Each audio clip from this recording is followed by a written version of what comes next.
C'est à Jodogne, dans une ancienne ferme patiemment rénovée, que s'est installé Serge Hermance. Sa profession, artisan ferronnier. Sa spécialité, les éléments de décoration pour le jardin.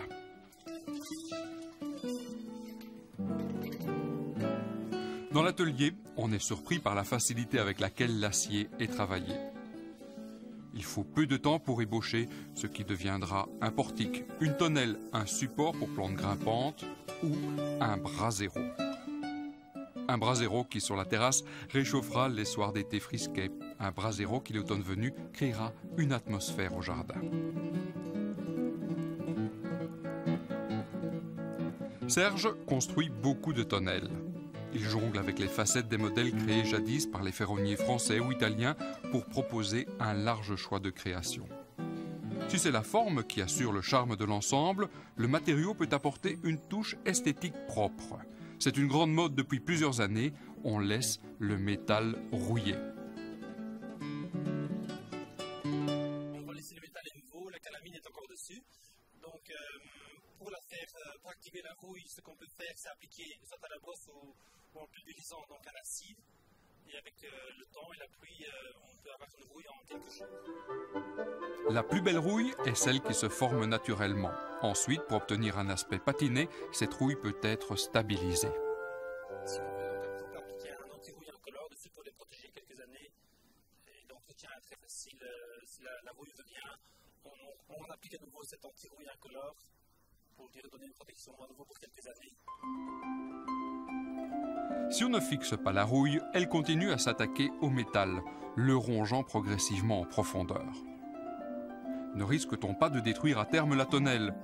Oui, bien sûr, mais l'épaisseur du métal assure une durée de vie d'au moins 20 ou 30 ans.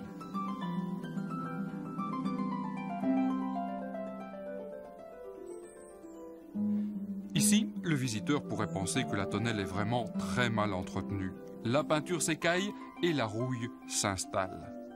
Mais cet état est volontaire. Voici une autre tendance décorative.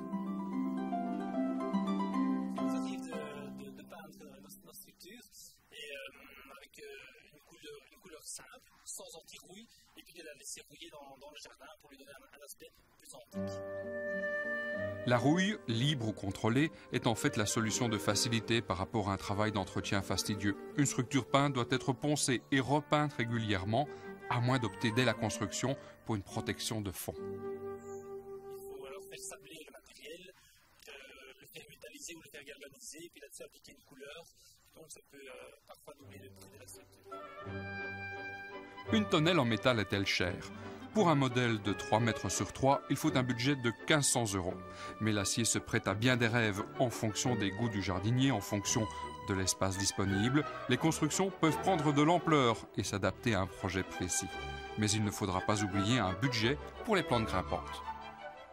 On peut remplir la tonnelle avec des végétaux, donc des lierres, des fonciers, des clématites, ce qu'on veut, mais ne pas la couvrir entièrement. Donc laisser une partie de la tonnelle visible, la partie métallique est jolie. Donc les volutes, s'il y en a, c'est bien d'en laisser pour puisse les voir. La ferronnerie au jardin, c'est aussi les simples supports pour les clématites ou pour les rosiers. Ils ont l'avantage de passer beaucoup plus inaperçus que des constructions en bois où les montants doivent être plus larges pour offrir une résistance équivalente.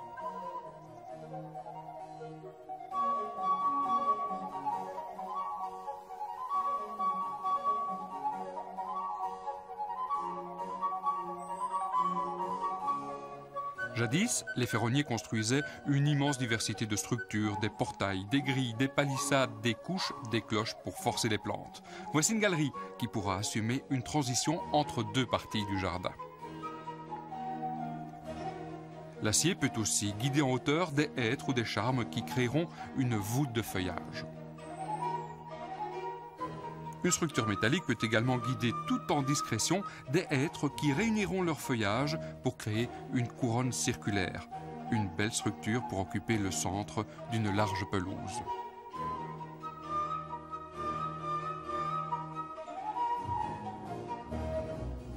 Jadis, dans les jardins, c'est en ferronnerie que les ponts étaient construits. Ceux de belle taille recevaient souvent une glycine.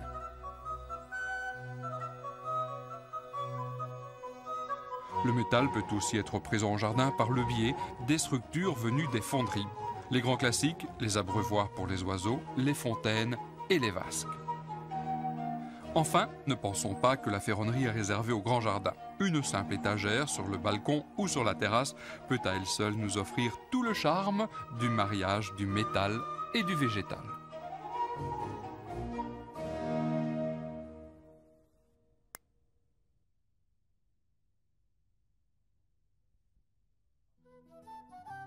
Avant que l'usage de l'aluminium ne s'impose, installer une serre au jardin était bien plus coûteux qu'aujourd'hui. Les structures en ferronnerie étaient construites artisanalement et devaient être protégées de la rouille par un entretien régulier. Voilà pourquoi les belles serres horticoles étaient surtout répandues dans les grandes propriétés. Les artisans ferronniers de jadis n'ont pas tous disparu. Quelques-uns perpétuent la tradition des serres en acier, restaurant les anciennes réalisations et en créant de nouvelles qui bénéficient des techniques modernes de protection du métal. Métallisé au zinc à 450 degrés, et puis nous appliquons dessus une peinture par poudre au four à 220 degrés. Donc l'acier définitivement ne rouille plus. Même les pas de vis et les tarots sont zingués, donc dans la il n'y a aucun problème d'apparition. Les vitres sont posées avec du silicone pour ne pas devoir buriner du mastic sec lorsqu'il faut remplacer un carreau, gare au coup dans la peinture. À ce moment-là, il faut un petit peu décalquer la peinture et retrouver donc la métallisation primaire, le métal, et appliquer un petit peu de cingage à froid sous forme de bonbonne, de toute façon dans toutes les bonnes quincailleries, et puis repeindre bien sûr. Bon là, il y a toujours un point un petit peu délicat à ce niveau-là, mais on peut garantir plus ou moins une protection de 10 ans dans le cas d'une réparation. Dans le cas d'un acier qui est protégé complètement sans coût, c'est garanti une cinquantaine d'années ou plus. Esthétiquement, l'acier offre plus de possibilités que l'aluminium. Les structures plus fines se galbent et se forgent. Les latis d'ombrage, actionnés par des poulies, sont aussi très beaux. Si le toit est galbé, les vantaux d'aération doivent aussi être galbés. Tout cela contribue au coût. Pour le même volume, une serre artisanale est 4 fois plus chère qu'un modèle de série en aluminium.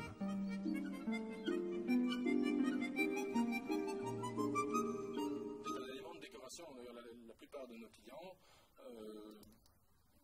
utilisent leur serre plutôt pour rentrer des plantes en hiver, pour éventuellement venir prendre le thé et pour faire des petites boutures ou conserver quelques plantes de collection, etc.